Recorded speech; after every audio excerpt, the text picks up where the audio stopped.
Hello, everyone. This is the Chiquis and Chill podcast, your favorite podcast where you come to learn, to grow, and to glow. And one of the things that I like to do on this podcast is to explore topics about relationships. We just had a really great conversation on healing from heartbreak with grief and couples therapist Eva Latapi. And today we're going to talk about something our guest Hope Woodard calls Boysober. She's a comedian, a storyteller, and a creator, and she's going to tell us exactly what Boysober means and why she thinks seeking male validation is a generational and societal issue. Welcome to the show, Hope. I love your name, by the way. Oh, thank you. Thank you. I love it. Yes, I said to someone truly about an hour ago, I was like, hope isn't lost. And she was like, when you say your name, do you think of yourself all the time? And I'm like, it is a hard thing. Yeah, totally. I probably would. As a spiritual thing, hope is, I think, one of the better things to hold on to spiritually. Hope and grace are two of the best ones. Especially right now in this administration, I'm holding on to it. It's an important thing, you know. Absolutely, it's what's going to get us through, guys. So I love it. My niece, her middle name is Hope, Jayla Hope. Cute. So we have Jayla Hope, we have Genevieve Faith. We have Jordan Love and then Julian Joy. So my sister did all, Cute. Yeah. So I'm like, it's really special to me. And talking about my nieces, because I think this is an episode that I want to share with them. They're young. One is about to be 16. I still see her as a baby. And the other one's 11. And I have another, I think, 11-year-old. So anyway, they're young, but I think we need to talk about these things. The younger they are, the better. Because you're fairly young. How young are you? I'm 29.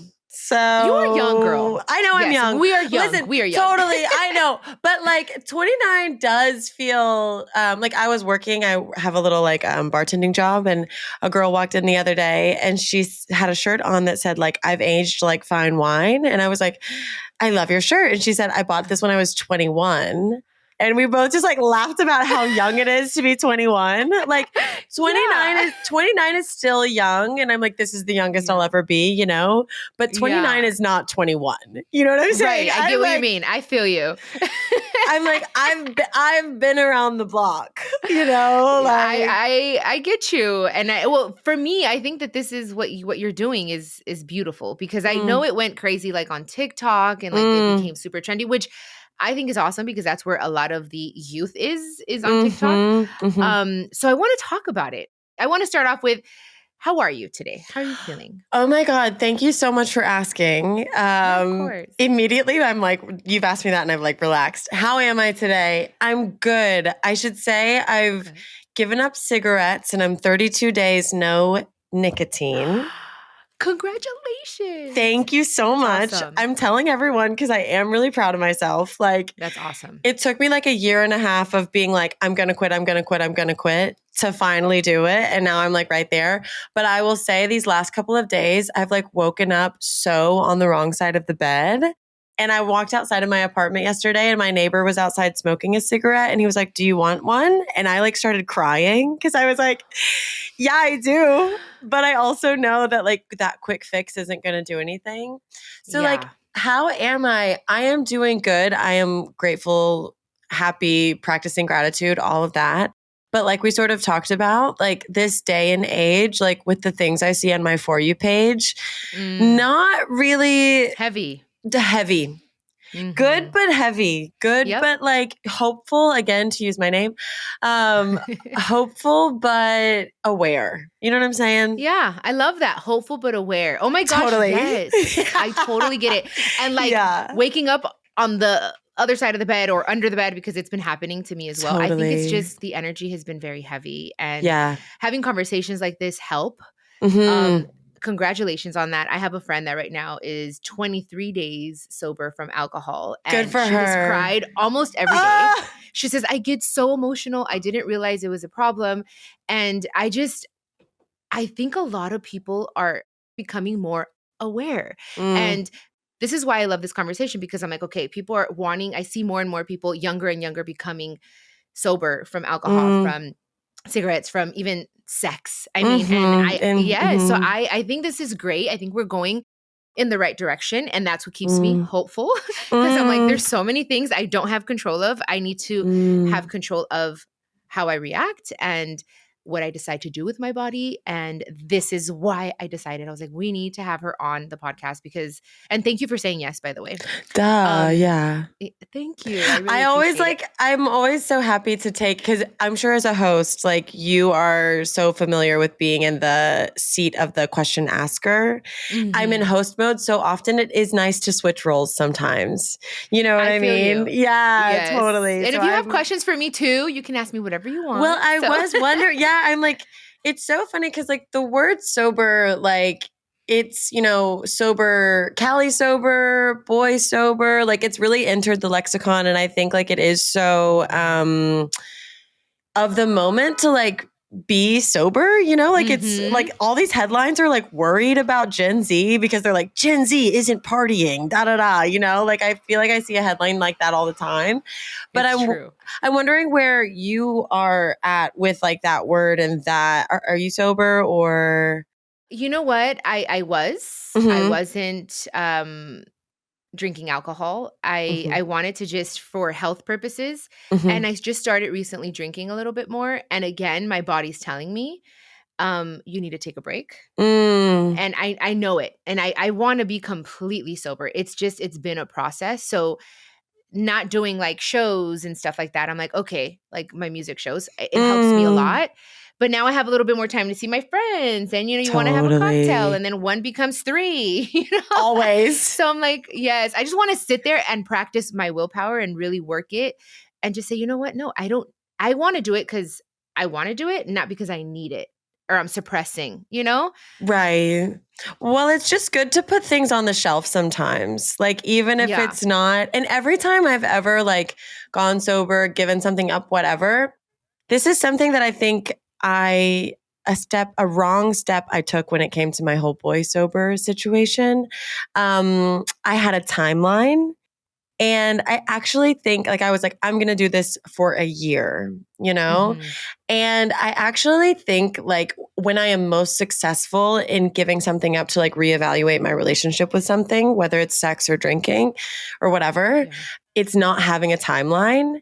Because if you say a month, a week, a year, which a year is too damn much, you're like waiting to get to that finish line instead of like every time I've been successful, it's been a thing of like, I will participate with this thing again when I want to, or like when I feel ready, like when I feel like I've done the work. And that is, I think, a healthier mindset than like, oh, let me get past this finish line. I agree. Yes, because I've done that. I'll do 40-day cleanses. I'll do 90-day cleanses. And it works and I feel great. But then when you get back into it, you kind of forget in a weird way. So it's like, I think it's like a day thing. It's like, like, I mean, they do that, I'm sure. And I've heard in AA where it's like, okay, it's just today. Today, I'm going to get through today. Well, tell us about Boysober though. I do want to know. Tell us a little more. Yeah, thank you so much. It's so interesting because the 2-year mark of like really feeling like I need to give up men, give up sex for a second will be October of this year. Cause I was like, the whole thing was sort of born out of like, oh, sober October. I think I actually need to do this with sex. And, almost 2 years ago now, there's always an inciting incident for me. Like when I give something up, like never am I ever just like things have been chill, but let me just detox. Of course not. It's like, no, like some people have been caught in my wake of my chaos, And I had this amazing ex-boyfriend who like was in love with me. And I just like, was, I don't know if you have this dog in you, but when someone loves me, I'm like, you're insane, you're crazy, get away from me. Like I did have that. Yep. That was the situation. And I just sort of realized like, wait, this guy loves me so much and I'm like totally not treating him right. And I do love him. I'm just like not in love with him. But then I was sort of asking myself this question of like, why am I sort of so self-destructive? Why am I so obsessed? Why is it that I have to hold on to him when I know he's not the one? And why do I chase people who I know don't want me and run from people who I know do? Like it was just all of those things. And I was thinking back, I was like thinking like, gosh, how long have I been doing this? Like, how long have I been practicing these patterns? How long have I been doing this? Yeah, I started like being intimate with guys at like 13 in middle school, which is like too young, I think, in my, like looking back, I'm like, dang, like sometimes I'm jealous of late bloomers because I'm like, you guys got to like grow without like men and boys like in your life, you know, or like in your head kind of. I'm like, who would I be like if I hadn't wasted like all of my time in adolescence like freaking out about a guy? That and who mental at this energy. Totally. I'm like, what could I have created? What could I have done? Like, who would I be now? And so I was just sort of like, damn, like what I've been doing has not been working. Like what I've been doing since I was 13 has not been working, you know? And since I was 13, I've been like having sex, whatever. Cause I've always been like a sex positive person. Okay. And I'm from the South, which is like a really Christian, like I'm from the Bible Belt, you know? And so like growing up, I was pretty like defiant of the idea that women were better or more pure or more worthy if they weren't sexual. Like, and I think I was really like resentful of that conversation. That makes sense. Yeah, I get that. Totally. Sure. And so I've always been extremely sex positive, but I think I had this realization where I was like, okay, like having sex and hooking up does not actually equal like sexual empowerment. And I think there was a long time where like that was sort of the headline for women, like sleep with who you want to sleep with, hookup culture is okay, like you can have sex and be independent and da da da da da. And like, yes, absolutely. Like, and don't get me wrong, like I need a man in my bed from time to time. You know what I mean? Like, just, you know, hold me enough. Yeah. Hello. Like every now and again, like I'm only human, you know? But I did just sort of have this realization where I was like, okay, maybe actually the sex I've been having has not been empowering in the way that I maybe wanted to believe that it was. Okay. I totally understand. And see, here's the thing. Let's just talk about like where you because you're from New York, right? So as you were speaking, I was thinking like that whole empowerment of having sex. I think of Miranda from Sex and the City. I don't know if you ever watched it, but she was just like, she was successful. She knew what she wanted. She was an independent woman. And she was like, I'm just going to have sex because that's what it is. And I get that. And I respect that. But then for me, if I would have saved myself a little longer, I feel like I would have saved myself from a lot of heartbreak. And I wish I would have known a lot younger that having sex is sacred. It is a ritual. It should be we need to take care of who we have sex with because it's energetic.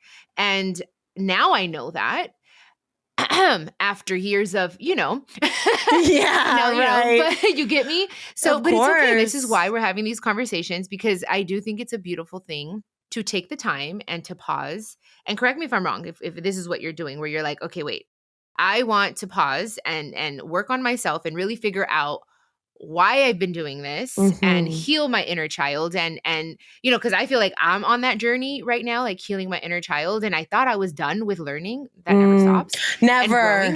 That's what like back to sort of like the fake finish line of like the finish line is not there. Like I hate to get dark, but like the finish line is like truly death. Like, you know what I mean? I'm like, we will be true.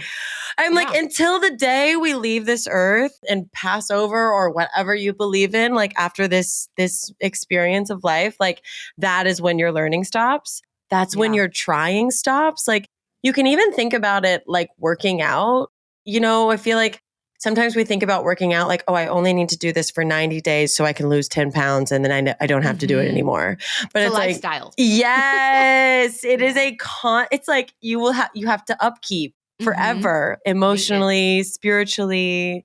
Something I'm wondering is like, what were the conversations around like sex and love and men for you growing up? Growing up, I think because I was also raised in a Christian home, and it was you have sex before marriage and you're going to hell. And instead of me, obviously I was scared, but then it also made me more curious where I'm like, okay, I can't do this. Ooh, I kind of want to try it. that's where I'm like, I don't want to implement fear. It's just, this is a choice, Mm, you know? So for me, mm. growing up, I'm like, it's kind of sneaky. And I would get like, you know, some type of excitement with doing things I wasn't supposed to do because there was so much control in my household, you know? Duh, it's rebellious. Yeah.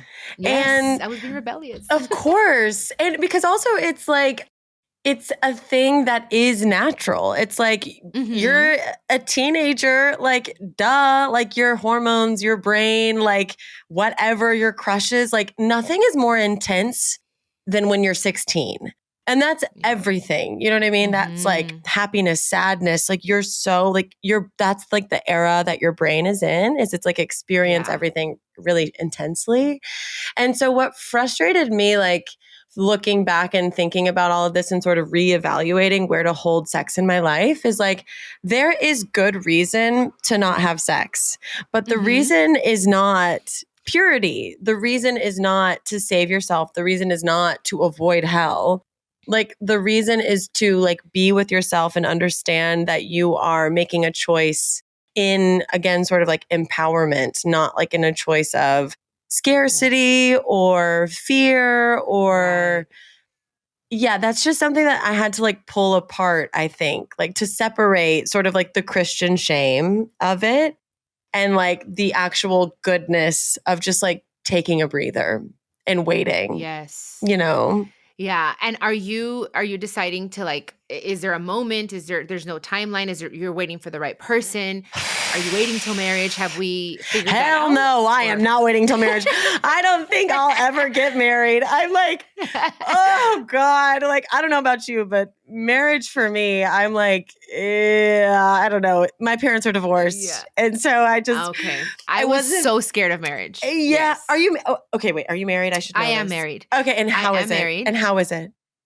I had to go through a lot of shit, to be honest. No. I so you know when earlier you said, have you ever felt like, oh, I don't deserve this person, like I don't love you the way you love me. I felt like that with my partner for a long time. Mm-hmm. And until I needed to heal some really deep things that I was ignoring. And then I was ready to receive love. And that, I mean, that's after going, I've been divorced. This guy, you know, so this is my second marriage. Okay. And Okay. after that first one, Uh-huh. I was like, I don't ever want to get married again. I don't want to think Mm-hmm. about having kids. Like I'm good. I'm chilling. That traumatized the hell out of me. Um, but I had to learn and unlearn a lot of things, like your hat says, Yes.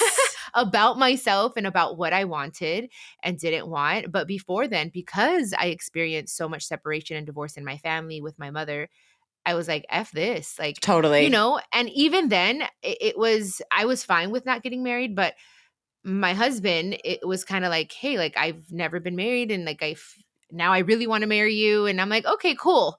Like, but he's a great guy. Honestly, Yes. we're good. We're chilling. It's not perfect, but it's a lot better than where I come from Like or where a I came from. relationship, there's just absolutely no way a relationship can be perfect because you're two humans, and to be human is like not is to not be perfect, you know? Yeah. I wanted to ask you, I've been thinking a lot about healing, you know, and like Mhm. how to really do it. Because I think one of the things that happened with me and the whole Boysober journey, the moment online, is it was really a moment of healing for me. And I was like sharing it with the public. And retrospectively, I'm like, okay, I don't know if that is something I would suggest to like Mhm. heal something so vulnerable. Like, because I did sort of realize like along the way, like, oh, that's why AA is anonymous. You know what I mean? Like when you're Mhm. Yeah, like, yeah, yeah. when you're trying to give something up and really sort of like reckon with addiction or bad habits or whatever, inviting in public opinion is just like tricky territory. It's two-sided because the exciting thing about it was like so many women resonated with it, right? So it's like there Yeah. are so many women who felt really seen and were inspired to like take a moment to learn about themselves, to reevaluate. But I think along the way, I was like, okay, I think I need a little bit of privacy to heal. And so over the last maybe like couple of months, I've been like healing in sort of a different way. Yes. And so I wanted to just ask you about like your process of healing. You know what I mean? Like, give me advice, please. Yeah. So no, yeah, I got you. I totally understand, because I think in the position that we're in, and you've shared, and you're being vulnerable, and you're sharing your experience and everything, I think there's a lot of strength in that. And it also helps you heal, to share it, right? But you also are exposing yourself to people's opinion, and we have to be ready for that. That's that, right? That helps. That's a part of healing, but you also do need, now that's what I'm doing as well this year. And I'm choosing to step back and share certain things, but share them after the fact, not while I'm Right. going through it. Mhm. I had to go and kind of do a retreat, a spiritual retreat, where I'm like, I need to spend time with myself and stop worrying about, it's good because it keeps us accountable with Mm. having our social media, okay, it keeps us accountable with our process, but also that privacy. There's something with silence and just thinking and encountering yourself that is life changing. And I think that's where you are. And I think Mm. that's exactly how, and just, I mean, I'm sure you know this, but what you're doing, and you're like, okay, I need some time. I'm going to chill. I'm going to like be private. That's your Mm. intuition. And you got to just freaking follow it and not feel pressured, Totally, to absolutely listen to your intuition. You want to know what? Like, to be totally honest, like I'm still in the thick of figuring out how to like separate myself from like how to stop being so obsessed with men. It's been like a 2 year. It's like so embarrassing that I'm like, I mean, as we've said again and again and again, like it's a lifetime project. But like Yeah. a couple of months ago, like honestly, I've had to like sort of restart the process because I had this crush where I was just like Mhm. everything I was doing, I was posting on my Instagram story for him. I was like, just like everything was a casting the net. You know what I mean? Every song I listened to, I was thinking about him. Every movie that came on, like I was on a dance floor dancing and I was like, if he could see me right now, like everything. Yeah, I totally get that. I'm like out with my friends on a dance floor, nowhere in sight. He's nowhere in sight. And I'm like, if he could only see me, Uh-huh. So that's the seeking validation part, right? That you No, talk about. right. Like, Or what is that? And like, so then I finally sort of asked him, I texted him and I was like, what do you want from me? And he said, nothing. Oh my gosh, no. No. In the moment, first of all, I was drunk off bottomless mimosas. Like you talk about 1, 2, 3 drinks. Like I'm sober again, like from drinking, because bottomless mimosas will absolutely do it to me. Like will absolutely make me act in a way where I have to maybe take a second. And you're a bartender?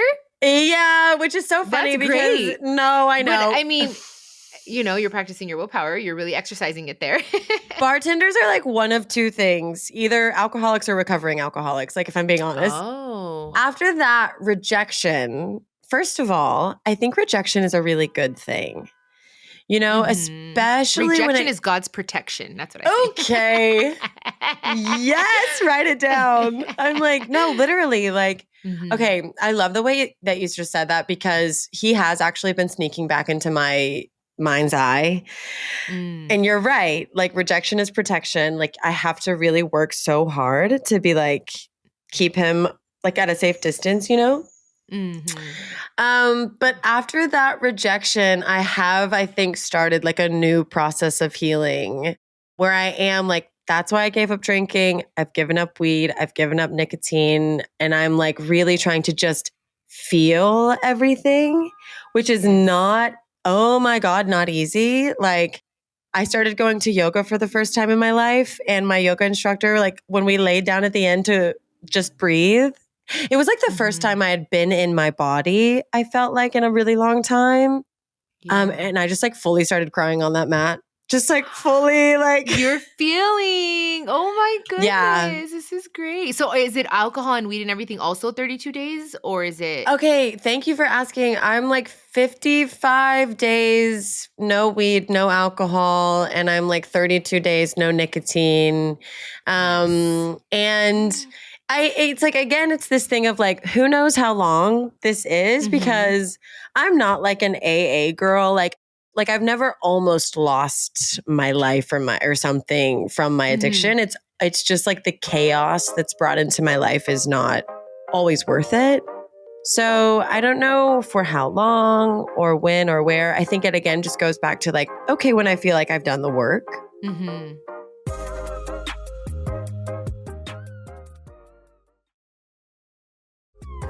And do you feel better, like mentally? Like, do you have more mental clarity? Because I know emotionally a lot is happening, and I get that because it's only normal. First of all, I've been angry.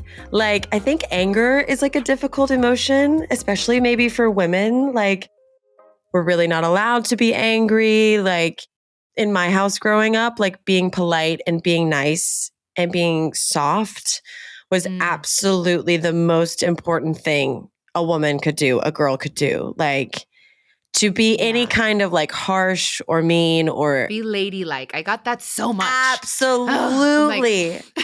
Absolutely. And like, you know what? There is something absolutely like important to being sweet, like to being polite. Like I like to be polite and kind, but it tips into sort of like making yourself small too often. You know what I'm saying? Like, there's a very fine line. Yes.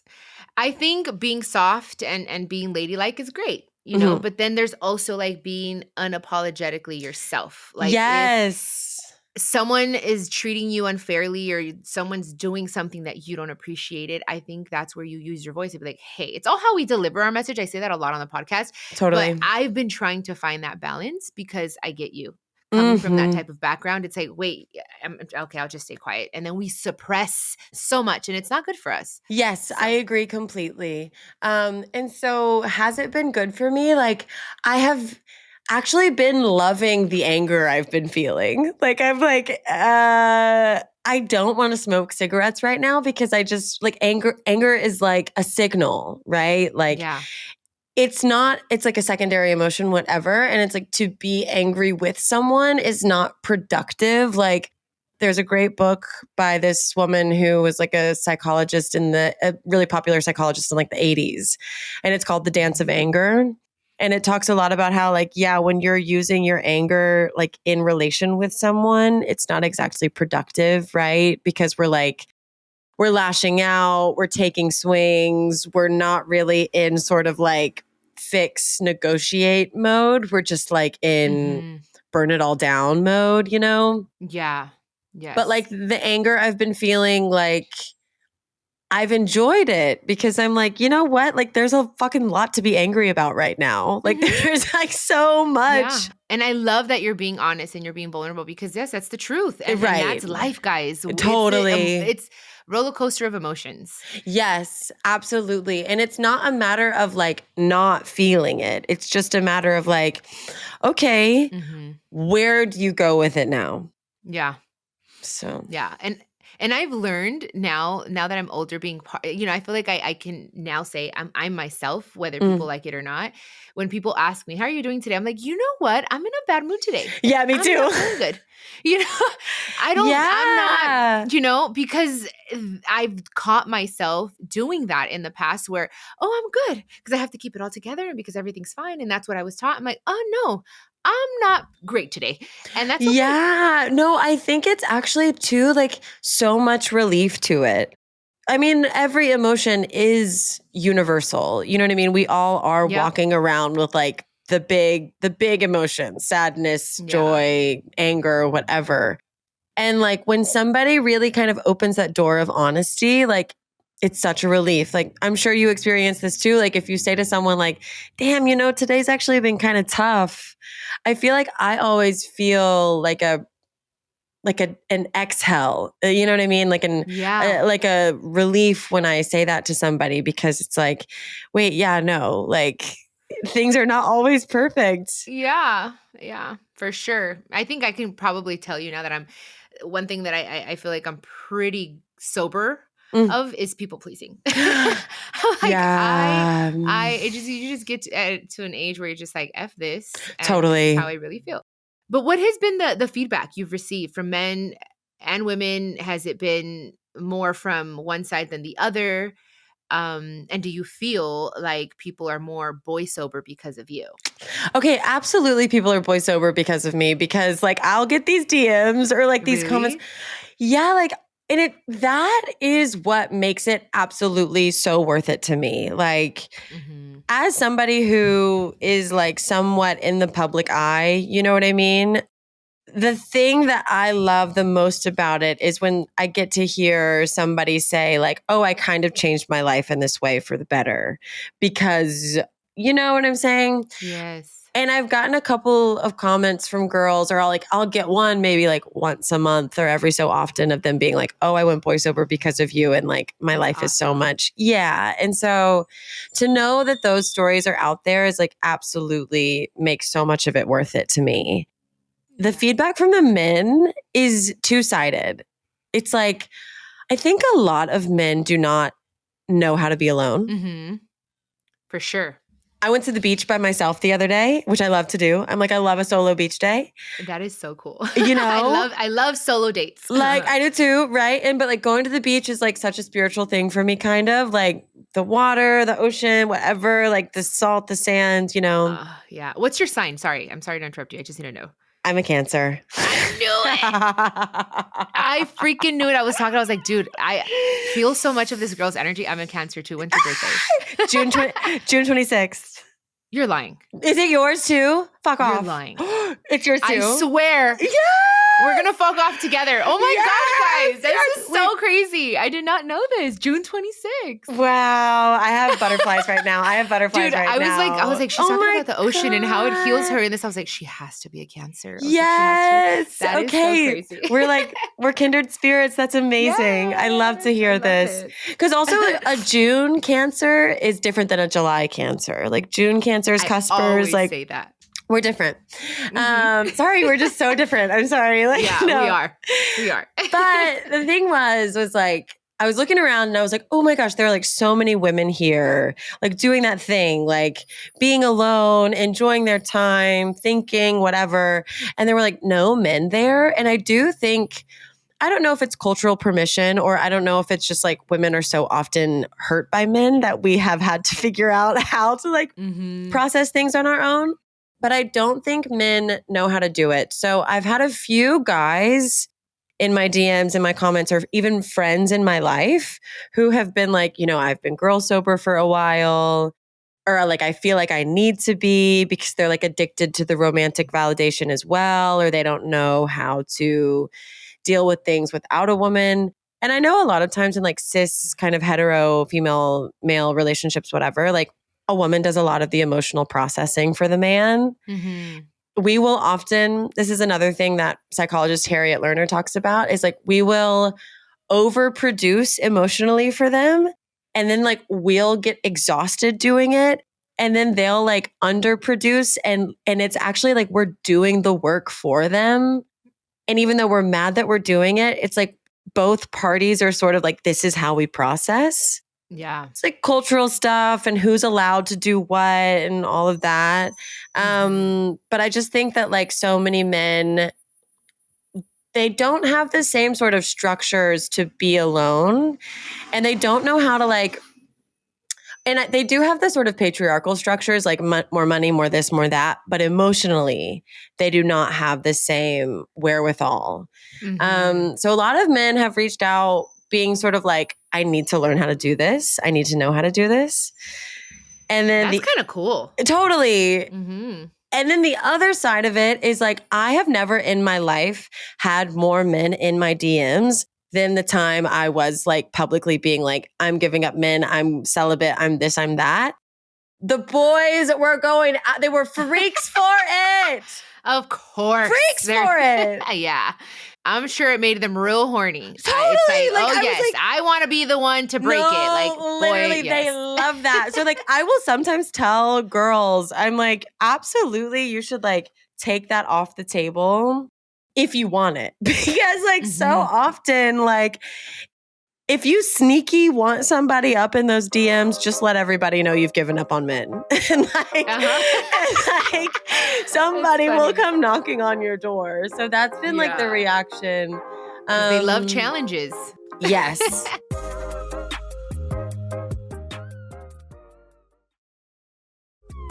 And do you feel the pressure of having to keep this up because people are kind of counting on you, or how have you like processed that part of it? Wow. Thank you so much for asking. There was a ton of pressure at the beginning. The first sort of headline to come out about it, when it moved from, sorry, traffic outside is That's crazy, New York. crazy. I know, All right? good. Thank you. Mhm. When the first headline came out about it, it was all about celibacy.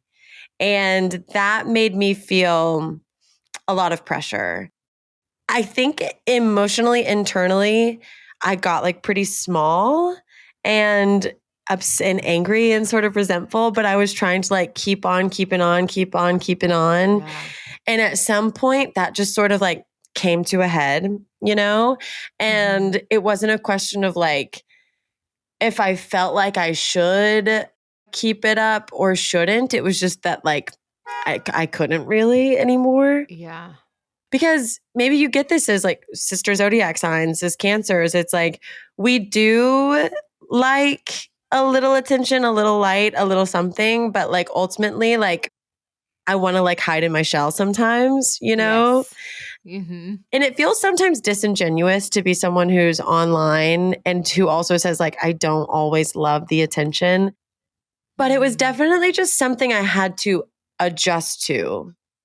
Yeah. Yeah. And as like a girl from the South, like you said, who's always been told to be polite and as like a chronic people pleaser, internalizing all of those like messages and comments and ideas and who says what and how to, honestly, the whole Boysober project idea journey was like a reckoning with how to trust my intuition and not do the dance for everybody. Like, oh, you think it should be about this. Oh, you should think it should be about that. You think I'm cheating if I flirt with a guy at a bar. So maybe it is, you know what I mean? Like, and you know, I invited that. Like I invited the public sort of debate, which it was like fun and cool and exciting.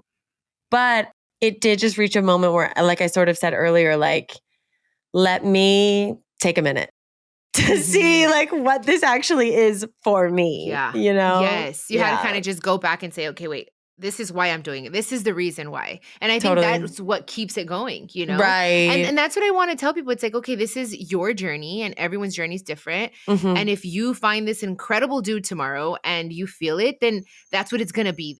And we don't know. That's why I think it's beautiful that we're like, we're not putting a timeline. It's just, I'm going to know, you know? Because also like the unfortunate truth is like, I am always with me. So even if I take 2, 3, 4 years away from sex and dating and men, if I become a nun, if I join a monastery, whatever, like some dude can come back in my life and the potential of it all unraveling is there. Like, you know what I mean? Like, yeah, we are always with us. And so just like, yeah, understanding that like, as people always say, healing is not linear. Like, and every era of life is going to bring you something new. Like, I'm 29 now.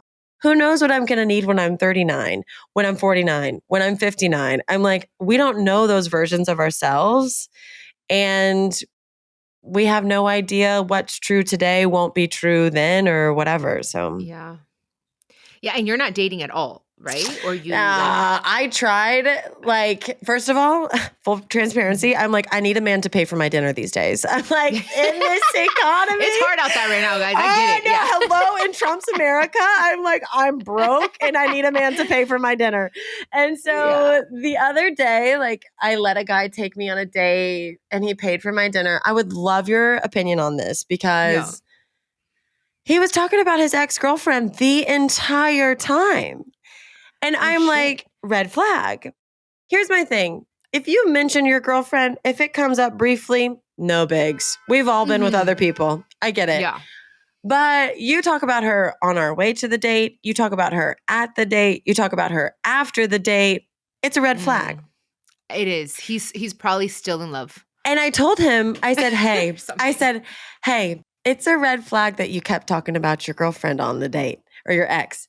And he was like, oh, I actually think it's more of an orange flag, whatever. But this is what I want your opinion on. Because I'm like, he's a freak to me. Yeah. I'm like, it's a no for me. It's a no for me. He's not ready to date. And it's like, okay, you can mention her. Oh, I just got out of a long relationship or whatever the case may be. But talking about her the entire time, I think he has some unresolved emotions that he needs to resolve before he invites another person in his life. And that is my thing. Is like, this is no like Snow White Cinderella situation. Like, I do not have my broom. I am not there to like, clean up whatever mess is still going on with you. So am I dating? Yeah. Here's the thing. Literally last week, I was like, let me try. And then I gave him a couple of chances because the day after our date, he brought coffee to my door the next morning. And I was like, that's nice. That's a green flag.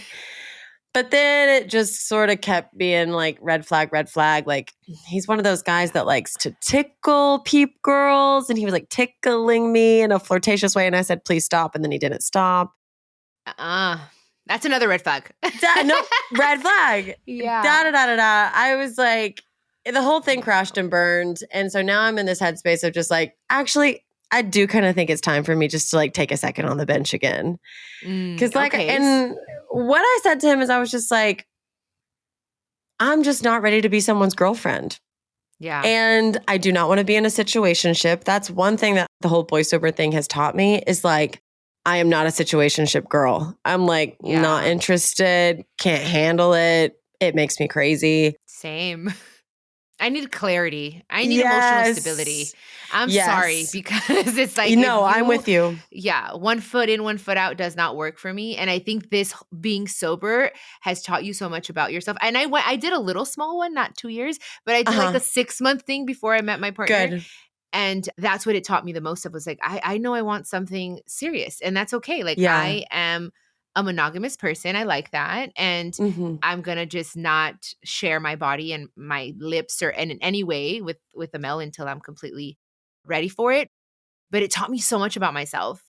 Well, that's the thing. It's like when you are alone, when you are taking time away from it all, like you do not have to bend or adjust. And I do just think like women who are just like kind and loving, like we want to, what's the word? Compromise. It's like to love, like to be in a relationship, to be with someone is to compromise because it's like a relationship is two people. Yeah. But like being alone, I don't think enough of us have spent the time alone to figure out what it is we want before the compromise. Absolutely. 100%. And you know what? I think this is a perfect opportunity for you to speak to my listeners, if you would, please.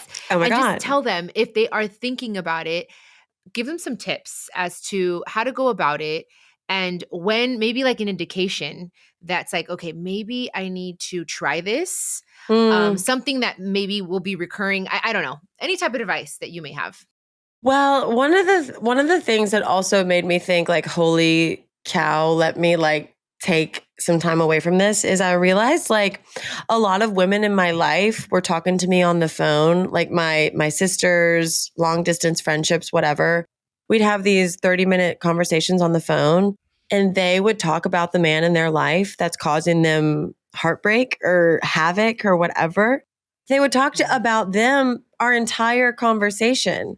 And I just thought like, what a waste of time. Like, we're not talking about each other. We're not learning anything about each other. So I think if you find yourself wasting so much time just talking to people you love about a man that is like not serving you, it's like, maybe you need to let that go.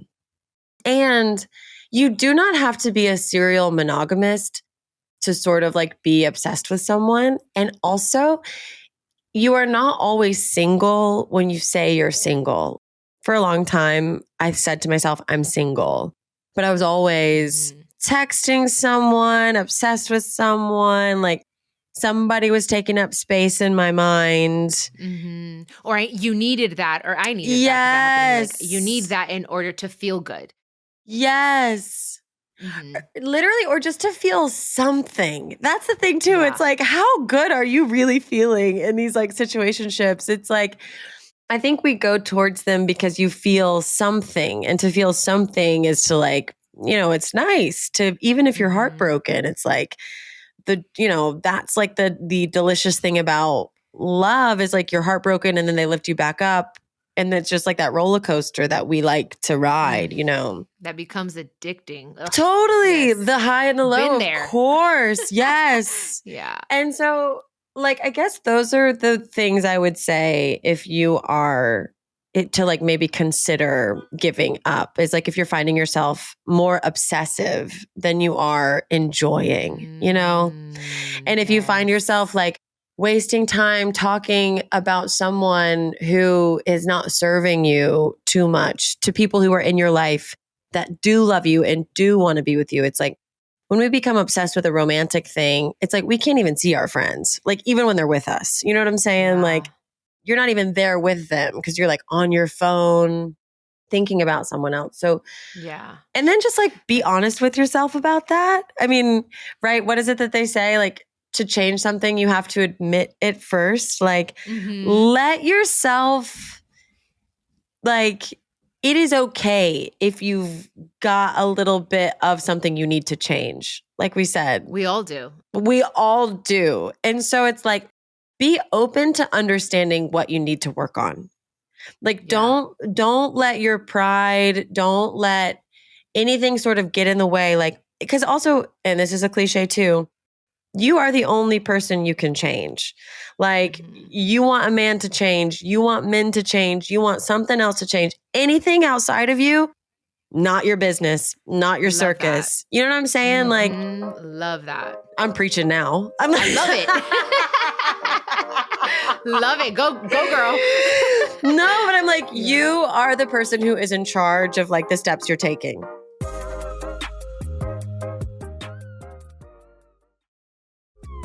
I need to send this episode to a friend of mine who just has so much casual sex. And the amount of times that she texts me and is like, I feel so lonely. And why do these guys just want me for sex? And they just use me. And I'm like, you need to stop. I was like, practice abstinence and just love yourself and just say, I don't need this.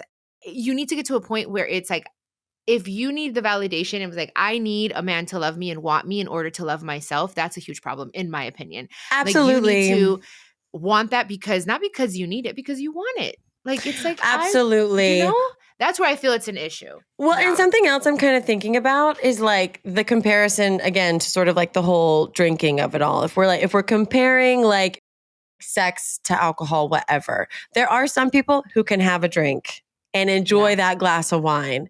And then there are other people who are like really using that as like an escape.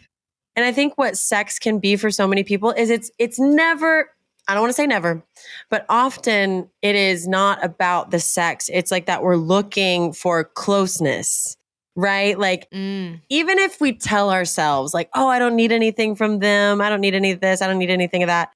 I do think that is really hard to do in practice. Yeah. It's like I was saying earlier, you want it to be an empowering thing. It's like, I'm empowered by this. I'm having sex because I want to. It's like, be real. Like, be real with yourself. Be honest with yourself. You know, like, and it is okay. And you are not bad. And you can still be a feminist and you can still be in power and understand that like, you are using something for something other than what it is, you know? Yep. Oh okay, but wait. Gosh. My advice to actually give it up, because I get it. It's not easy. First of all, there will be an inciting incident. You know what I mean? Like, it's true. There's a guy, there's a night, there's a situation where you wake up the next morning or that night or whenever, and you're like, shit. Like, I was out of alignment with myself on that. And I have been left in a place that is not leaving me where I want to be. I think like you just have to take those moments seriously and then ask yourself like, how long do I want to be doing this? I'm lucky because I'm the youngest of 4 kids, right? Like I've got 3 older siblings. And so I have been able to watch them mess up in a way that I can take notes about. You know what I'm saying? Yeah. Like, that's what my younger siblings say. Yep. Totally. And so it's like, the thing is like, as humans, is like, we really can go the rest of our lives, like doing the thing that is not good for us. Right. And you might think like, oh, I'll change when I'm 30. Oh, I'll change when I have kids. Oh, I'll change, da, da, da, da, da. But it's like the matter of the fact is like, you could go forever doing this thing. Yeah. And so it's like, maybe just like, You got to recognize it. recognize that. And also recognize that like time is so precious. Yeah. My best friend, one of my best friends, she says this all the time. It's just like, yeah, like time is something you cannot get back. And if you're wasting your time spinning your wheels about like who you've slept with, I don't know, get that time back. What are you going to do with it? And so, how do you actually give it up? Be real with yourself about how much time you're wasting on it. And also like get into other things that you think you can enjoy. Like find pleasure in other things. And the people who have problems with like having sex that is maybe like leaving us feeling emotionally, empty, like just a wreck, whatever, is like we are looking for escape. We've got something going on, something in our childhood, something in our life. Maybe you looked at your For You page for too long and that has like, you know what I mean? Like it's so true. Right? Like I said, plenty of reason to be angry these days, plenty of reason to look for escape these days. But like find your escape in something else. I don't know what it could be. Maybe it's going to the movies for an hour and a half. Everyone, but right, totally. Like maybe it's going to the beach for a day by yourself. You can find something else. It's just going to take a little bit of work. Yes, and it takes time to figure it out. Yeah. Right. And don't put a timeline on it. That's a good one. That's a great advice. Do not put a timeline on it. Do not say, I'm going to give up men for a week. I'm going to give up men for a month. Day by day. Today, I am noticing what I like when I'm alone. Today, I am noticing how many times I look at my phone and wish I had a man texting me. Like, I could say this to myself. Today, I checked my Instagram story views 6 times for the same name. You know what I'm saying? Like, I get you. Yeah. You just gotta like clock stuff like that and be easy on yourself. I'm not quick to call myself an expert. It's just that like I am in the trenches with everybody. Oh, there was something else I wanted to say, but I think I've lost it. Well, that's all right. That's all right. Oh my gosh, I'm sorry. But they can also hear your podcast. They can listen to your podcast called Boysober on iHeart. Love that for you. Boysober on iHeart. Yes.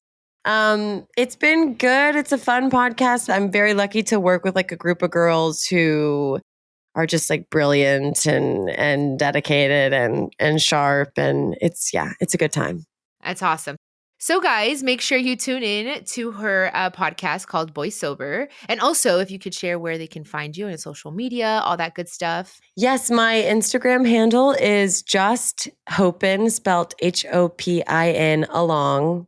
And yeah, thank you. I came up with that as a freshman in high school. I'm going to follow you right now. Oh my God. Okay, good. Yeah. I'll follow you back here. And the podcast Instagram is just boysober.pod. I love that. Yeah, easy. Oh my gosh. I really enjoyed this conversation. Me too. You are a ray of light. I love that your energy is awesome. I wish it was in person, but hopefully soon I'll be able to go on your podcast or something. Yes. We can talk all about it. We can talk. I want to know more about your healing era. Like, yes, sure. Yeah. Yeah, I would love to talk all about it. Again, like you, I have ups and downs, and some days I feel great about it, and other days I'm just like, why the hell am I choosing to do this? But totally, it's okay. It's a process, guys. We have to trust the process and trust the progress as well. Wait, there's one thing I remember. What I wanted to say. Yes, and I'm sorry. I know we're wrapping up. No, you're good. Love and sex is so different than giving up a substance. You know what I'm saying? Because like, we are human and like we want connection so bad. So I think that's why like this journey has been so long-winded for me and so filled with ups and downs, because it's like love is the first thing that you can sort of get addicted to. Like you can be in elementary school, you can be on the playground, as a kid and like have a crush and like feel that joy and that chase and whatever. Like, so if you are someone like your friend maybe who is struggling with like finding a practice with love and sex that isn't bringing chaos to their life, like, just go extra easy on yourself, I think. Yeah. Because it's not like not having a drink. It's not like giving up cigarettes. It's like, I'm not going to I'm not going to feel isolated without a cigarette. You know what I mean? I'll just feel empowered every day. But I think the detox from like romance or sex or whatever could potentially feel a little bit lonelier because you really have to rewire so much in your brain. So that was my last thing that I wanted to say is just like go extra I love easy. that you remembered that. Yeah, for sure. Because it's true. And quick question, do you feel that when we're seeking love outside of ourselves, do you feel like it is because we're lacking some type of self-love? I mean, of course, you know, like, because I think so many of us do not have like a self-love practice because I think so many of us were not told that that was important, like, especially young women. Like, for me growing up, it was like my role was to make sure other people felt seen. Other people felt loved. Everything as a lady, to be ladylike, to be a polite, gentle, sweet Southern girl.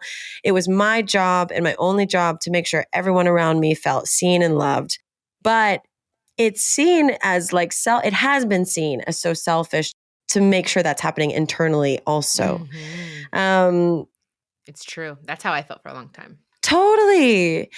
And to be self-loving does not mean to just be like indulgent. Like to be self-loving is to be like, it's like how Bell Hooks kind of has that definition of love in All About Love. It's like commitment, honesty, like safety, like all of these things. Like to be self-loving is to like really reckon with who you are and what you need. And what you need is not always what you want. You know what I mean? Yeah, exactly. And being honest with yourself and saying, you know what? I don't really like this about myself. I'm going to change it. Yeah. Or I really like this about myself, even if people don't like it. That's part of also self-love and giving yourself time and taking walks on the beach. Yes. And there's just so many, it's so broad that it's not as easy as people think. And it is a tough journey, but it's one that I think is so gratifying when you finally feel like, okay, I've gotten to a place where I'm like, okay, I love myself. Now I'm ready for a person to come into my life. Yeah. And I think I'll be there one day. And I'm going to call you when I am. Don't trip. You are such a beautiful, like, you're so beautiful, by the way. Oh my God. I look a mess today. I'm like, no, I look a mess You're today. naturally pretty. You're naturally pretty. So I'm sure all these guys are in your DMs wanting to get in that. But Oh my like, no. God. No, literally. I'm like, I'm just not ready. Yeah. I'm just like, am back in this era of like, I still have not done it yet.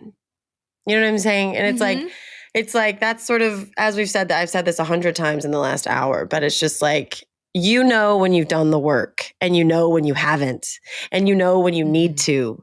And like, if you can start letting yourself do it little by little by little, you'll be so proud of yourself. Yep. And I think people who are afraid to give something up, it is scary because just change is scary, but like, ooh, you're going to feel so proud of yourself when you like feel yourself stacking your days. You know what I mean? Like when I look back, accomplishment. Totally.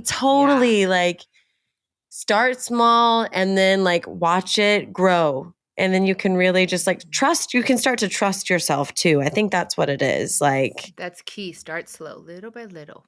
I have to meet your friend. I'm like, oh my gosh, yeah. Absolutely. I need to go on your pod. You will, my friend. Yes, we'll if have there's you on. anything that I can help you with as far as like healing or you know, I'm here for you. Yeah, I really enjoyed the conversation, and I'm sure a lot of the listeners, Miss Hope gave you guys hope. She gave me a lot of hope. I love it. So cliche, I know, whatever, but I love it. I was like, I love your name. Thank you. But thank you so much. Thank you for being on. Listeners, I love you guys. Thank you for listening. I hope you guys enjoyed this conversation as much as I did. Your energy, Hope, is great, for real. Oh, you too. Yes. You too. This has been so much fun. Thank you. Yeah, thank you, guys. Les mando un besito, and I'll catch you on the next episode of Chiquis and Chill. Bye. This is a production of iHeartRadio and the My Cultura Podcast Network. Follow us on Instagram at My Cultura Podcast and follow me, Chiquis, that's CHIQUIS. For more podcasts from iHeart, visit the iHeartRadio app, Apple Podcasts, or wherever you listen to your favorite podcast.